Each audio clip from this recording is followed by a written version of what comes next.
দিন প্রিয় ইসলাম প্রিয় সবাইকে ধন্যবাদ, শুকরিয়া জ্ঞাপন করছি যে আল্লাহর মোকাবিলার জন্য আমরা সোচ্চার এখনো আছি।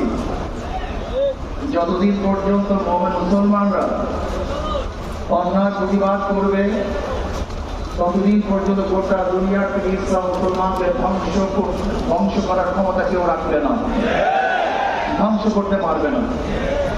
কিন্তু যখন আমাদের মধ্যে প্রতিবাদ বন্ধ হয়ে যাবে, ইসলাম ধ্বংস হয়ে যাবে।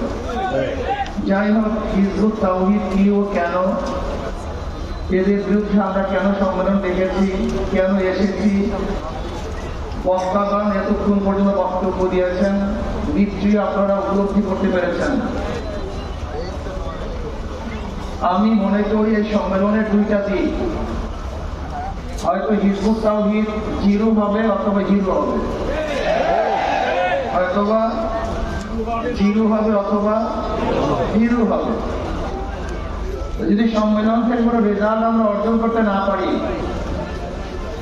তাহলে এই সম্মেলন মনে করবেন পুরা হিজবুত তাওহীদের পক্ষে চলে গেছে, সে হিমায়ত হয়ে যাবে।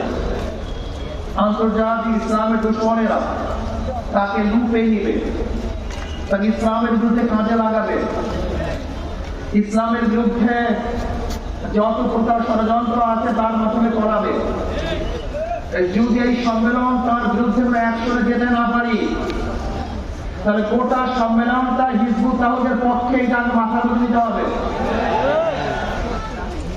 আর যদি হিজবুত তাওহীদের বিরুদ্ধে কোনো একসঙ্গে যেতে পারি, হিজবুত তাওহীদকে বন্ধ করতে পারি, মোচন করতে পারি, সরকারকে মেসেজ দিতে পারি যে অবশ্যই হিজবুত তাওহীদকে বন্ধ করতে হবে,